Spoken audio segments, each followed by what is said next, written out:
平凡的故事讓人永遠盼望，跳進生活細看動人拼搏，懷力戰錯。人人都可一刻並發閃光，人物交織歲月裏成就一起共創。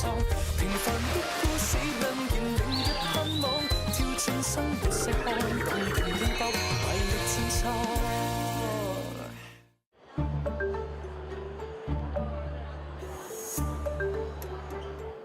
搞創新科技係咪年輕人嘅專利？着住老派西裝，又係咪一定代表思想保守陳舊？着咗好多年㗎啦，我呢個戰衣都有超過10年以上㗎啦。我哋4個人咧加埋晒應該超過250歲㗎啦。喺場地裏邊，相信我哋係一個對最老資格嘅初創公司喺呢度做嘢啦。余炳全同佢3個老友記，近60歲之後先開始投身創科行業。60歲，唔少人選擇退休去旅行遊山玩水，佢哋就話有心唔怕遲，進軍科學園開展佢哋嘅創科旅程。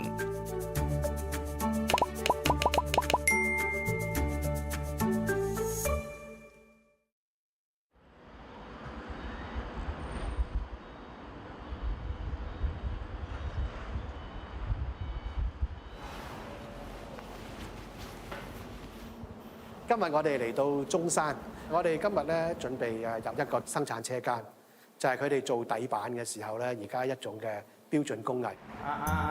得個頭喎，呢個企前邊啦，企後邊啦，一齊順利。余炳全阿彪係初創公司嘅行政總裁，公司喺2018年成立，主要成員有4個。夠誇張啦嘛，係咪好夠戲劇性？佢哋設計同生產嘅樂齡科技產品，主要提供俾安老院舍同日間服務中心等社福機構使用。目前有近10個機構使用緊佢哋嘅產品。這個就是檢查那個定位嗰個位置咯。通常創科公司做嘅嘢係有一個底板啦、硬件啦。佢哋個批量生產咧，通常我哋一次過24小時不停嘅。咁我哋做幾百塊咧，其實佢1個鐘頭就打完。咁所以變咗係影響佢哋個生產力嘅。做呢啲咁我哋咁嘅小批量嘅初創公司咧，係好需要呢啲工業係一個拍膊頭嘅形式去幫忙啦。呢個真係 R 版真嘢嚟㗎喎。相比起年輕人搞初創，樂齡先嚟創業嘅阿彪話自己都要追落後。不過作為多年從事消費電子產品代工生產嘅老手，阿彪努力將自身嘅經驗同人脈關係轉化為優勢。我初出道做嘢咧，都係全部環繞呢啲工藝嘅底板製造啊，同埋塑膠帽嘅生產，咁變咗累積咗成40年嘅朋友關係啊、生意關係，咁所以就變咗容易啲啦。我們編程嘅時候會拿一個，呢啲我都未食。哦，呢個啊，佢話佢啲神水鴨，佢啲燒鴨得喎，不得了啊！聞都不得了。多謝阿彪帶嘅好喂，嘢。唔好咁講啊，大家夾錢嘅啫。公司數啊，唔係，cut 緊2個數啊阿 Letcho 係我中學同學，阿 Sonda 係我以前公司做消費電子產品嘅時候嘅同事啦。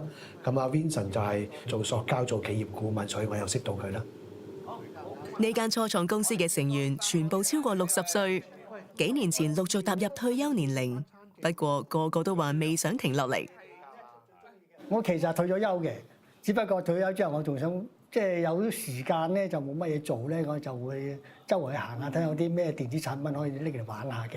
當時嚟講咧，我亦都接觸咗少少喺海外就應用一啲嘅智能嘅技術，喺一啲嘅譬如老人床啊，或者一啲嘅老人去移動佢哋去洗手間啊，方方面面唔同嘅一啲嘅科技嘅應用。好明顯地咧，老人家需要係有啲新科技去令到佢哋嘅生活咧係有所改善啦。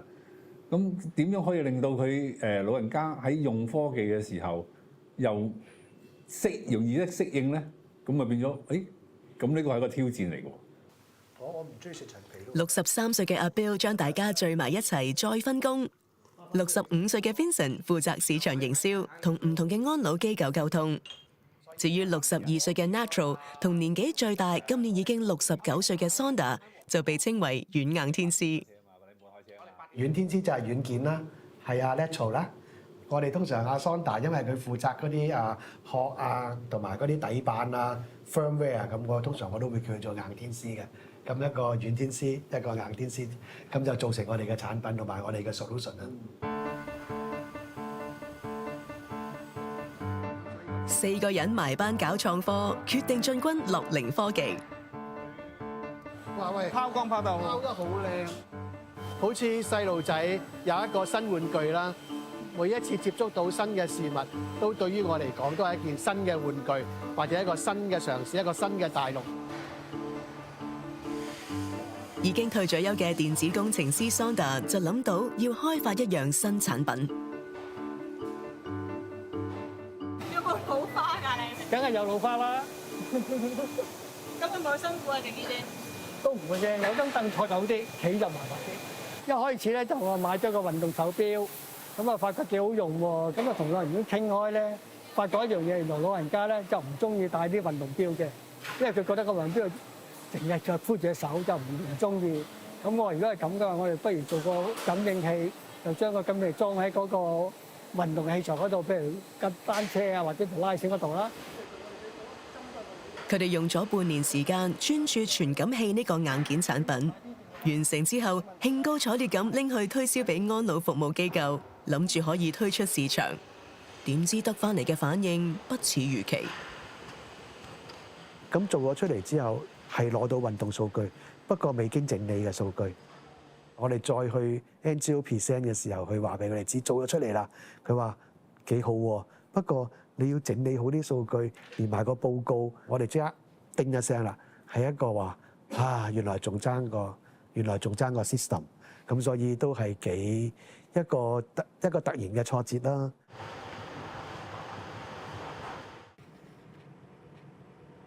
呢啲就係我當年我做嗰個酒店管理個 project 嘅原始碼啦。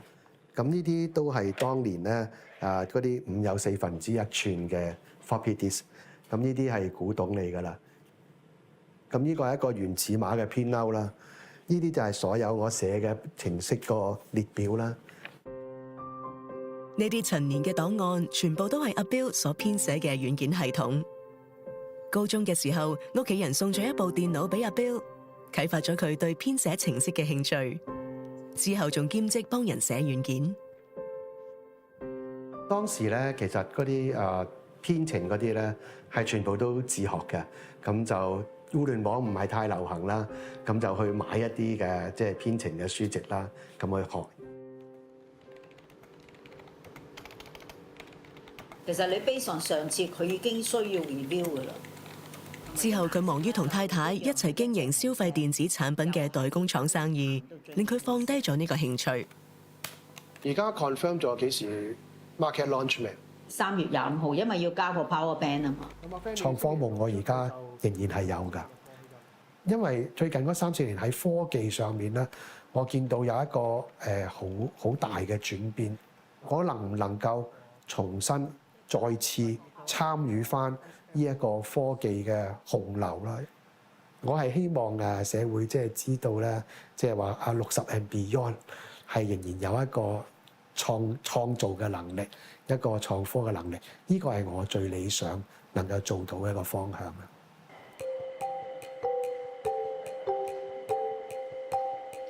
之前同你哋傾過啦，都想有啲備註可以輸入去睇翻嘅，即係點樣知道我哋有啲運動係有啲特別嘅備註咧？因為呢度佢冇理由逐個撳入去睇㗎嘛。呢個就我哋可以解決嘅。由最初研發一個傳感器硬件，變成要從頭開發一套軟件系統，並唔容易。阿 Bill 同拍檔用多咗1年嘅時間先至完成。Vincent 就負責四出揾安老院舍合作，終於揾到院舍願意試用佢哋嘅系統。傳統或者舊式嘅復康室都係簡單嘅摺疊單車啊、拉繩設備啊，或者一啲嘅肩膊嘅一啲嘅，都係好簡易嘅設備。咁呢啲設備咧就全部非智能嘅。咁我哋嘅任務咧就係將非智能嘅設備透過一啲好簡單嘅方法，變成為智能設備。物理治療師計劃每位長者每日要做嘅運動，但係長者有冇完全執行，可能難以確認。佢哋喺器材上面加裝運動傳感器，配合系統設計資料收集機制，幫助物理治療師解決呢個問題。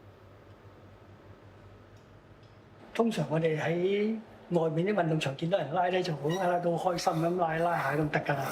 咁我咧就開頭嘅認知啊，就話佢拉幾多次咪知咯。咁嚟到呢度咧，佢嘅要求有啲唔同嘅，因為佢係有啲長者嘅拉法點咧，佢嘅手喐好少就係咁樣嘅啫。又有啲咧佢要求佢係要拉到咁高嘅，又有。咁咧佢係想知道咧兩樣嘢啫，一樣就係次數啦，另外一樣就係拉咗幾高。而家只要長者拍卡之後開始運動，運動時間同次數等數據亦會即時顯示喺系統上面。職員亦可以用到呢一啲記錄做成報告，大大節省以往用人手抄寫嘅時間。以前我哋咧都係要有一啲紙本嘅記錄咁樣啦。咁即係可能我哋都即係同時咧，即係每一日做完嗰個運動節數嘅時候咧，我哋即係要揾翻每一個院友要做咗啲咩運動啊，我哋要人手去剔翻咁樣啦。咁其實而家多啲數據就好科學化啦，因為我哋治療師都即係都要靠好多復康助理幫我哋去即係執行我哋一啲復康計劃嘅，變咗我哋可以透過個系統真係好多真實嘅數據去睇翻院友嗰個進度咯，就係啦，就唔使話要問翻復康助理究竟去做成點啊咁樣。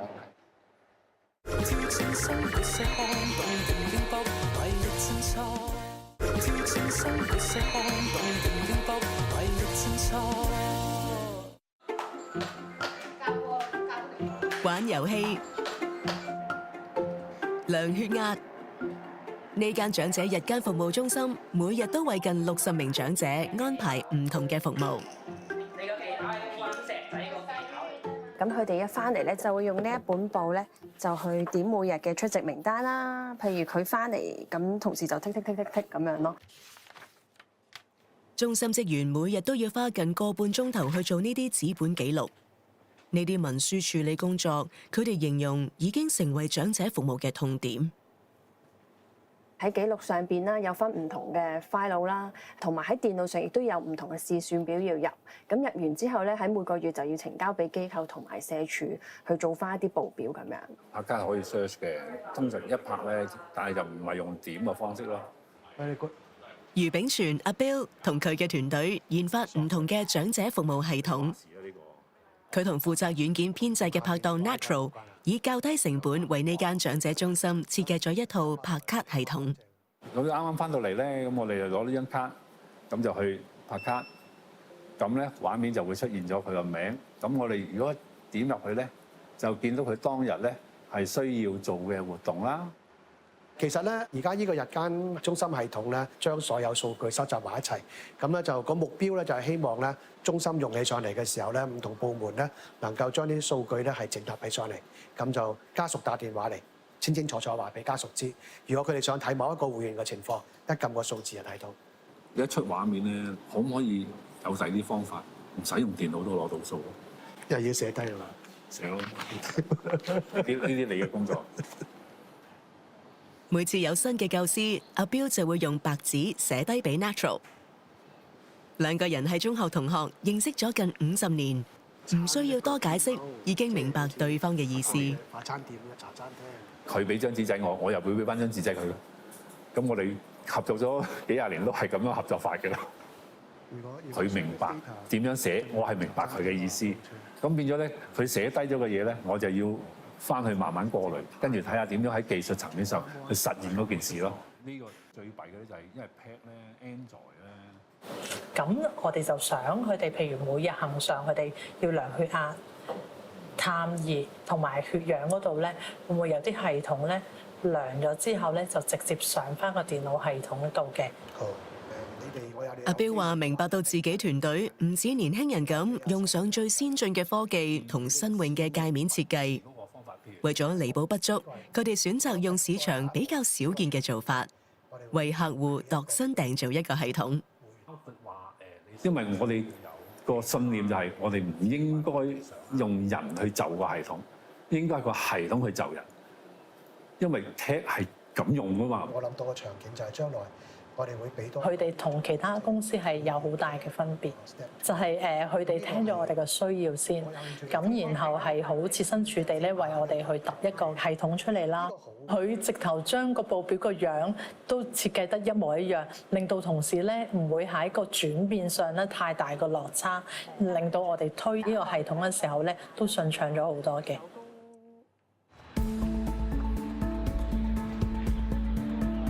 試個溫度計先啦，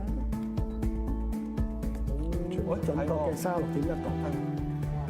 2018年，阿 Bill 嘅團隊參加咗科學園嘅創科培育計劃，成功進駐科學園。好，咁我又試下度溫度。36.1上晒啦。好，開埋佢，睇下先。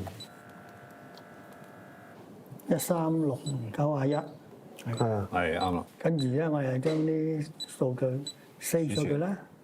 136.91呢個合格嘅，下壓就爭啲啦。你食住藥啊，梗係得啦。哦，唔係食咗藥，唔知啦。唔係冇理由咁低嘅。邊個唔係食緊藥㗎？我冇食，個個都食緊藥，個個都食緊藥。我1高嘅，我2高，佢3高，我3高。好。 4個團隊成員全部冇資薪，每次接到新項目，扣除成本同必要開支之後，利潤就按工作量平均分配。目前收支平衡。不過公司成立咗1年之後就遇上疫情，阿 Bill 話當時係最艱難嘅時刻。疫情嘅時候，冇人揾我哋問嘢啦。就算我哋自己都冇去 cold call， 因為啲院舍係唔俾入去嘅。我哋做唔到個 product demonstration， 我哋做唔到我哋產品嘅介紹。當時有近2年時間，生意完全停滯，佢哋都曾經討論過要堅持定係放棄。年青人嘅創業個 reaction time 係快 ，expectation 係高。compare 乎我哋咧，就係因為本身我哋幾個 partner 咧都有咗咁上下年紀啦，個生活就比較上安定，咁變咗我哋對於呢個生意個期望咧唔會話太高。遇到困難嘅時候都繼續做落去啦，因為我哋會覺得呢啲都遇見過㗎啦，見過晒㗎啦，都係歷史重複緊啫，唔需要擔心，唔需要勞氣。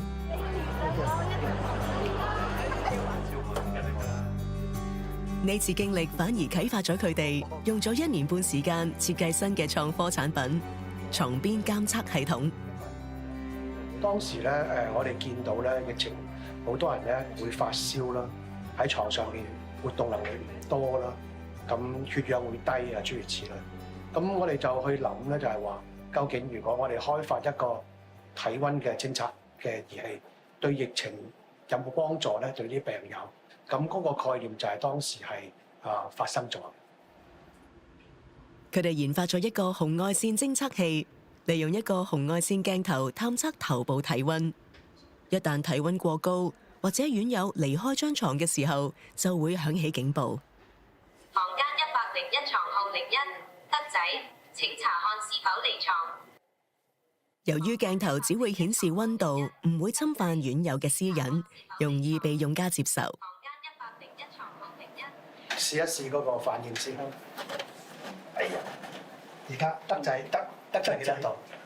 而家係35.3， 33.3， 33.4。冚個頭咧。好啦，咁我哋呢個經常出現蝦碌嘅情況啦。院舍反映咗咧，就係曾經試過咧，就係長者喺張床上面咧，可能係張被冚住咗自己個頭，所以咧就阻擋咗我哋嗰個 sensor 咧去探測嗰個嘅温度。變至個温度咧，導致温度咧係可能係偏低咗。咁所以咧，我哋今次嚟咧就睇下冚咗被之後，對嗰個温度嘅下降，究竟個度數大概有幾多？用翻院舍嘅被嚟到做一個測試。小心調針。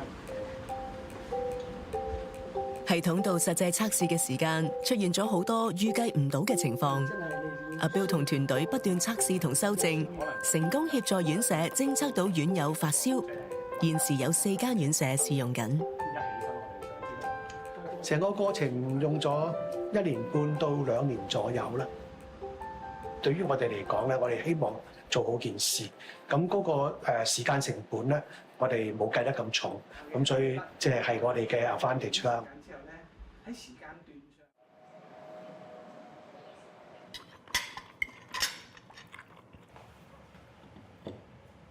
Thank you。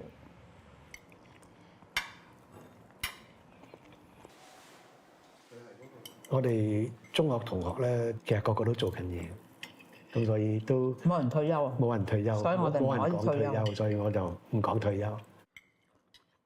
阿彪同太太 Fanny 合作開公司幾十年，兩個都話，即使過咗60歲都唔打算退休住。對於阿彪再創業搞創科 ，Fanny 話非常贊成。我其實好開心喎。第一，現今嘅生意其實上晒軌道，即係唔使諗住賺錢，咁又可以有咁多嘢做，仲有同朋友可以有個溝通，咁佢咁開心，佢開心就得㗎啦。兩夫妻平日喺屋企都中意留意創科資訊。阿彪話：當初選擇做樂齡科技，唔多唔少都希望透過科技，將來可以改善自己同太太嘅安老生活。有個期望就係話家居安老啦，喺家裏邊養老啦。我相信如果係即係幾年之後咧，嗰啲科技應該會好進步㗎。咁呢啲 technology 嘅話，我哋將來我哋就係受用者啊嘛，所以我哋係想去做呢一個產品。將來我哋好快會係變成 user 㗎啦。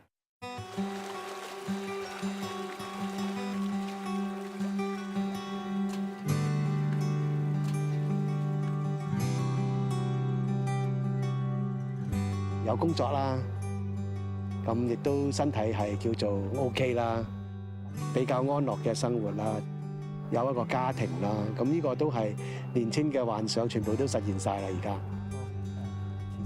每一個階段，我相信人生都會有一個理想，有一個夢想去追嘅。咁而家我開始一路做緊嘅就係一個創科夢加埋服務社會嘅一個夢想啦。咁而家開展緊啦。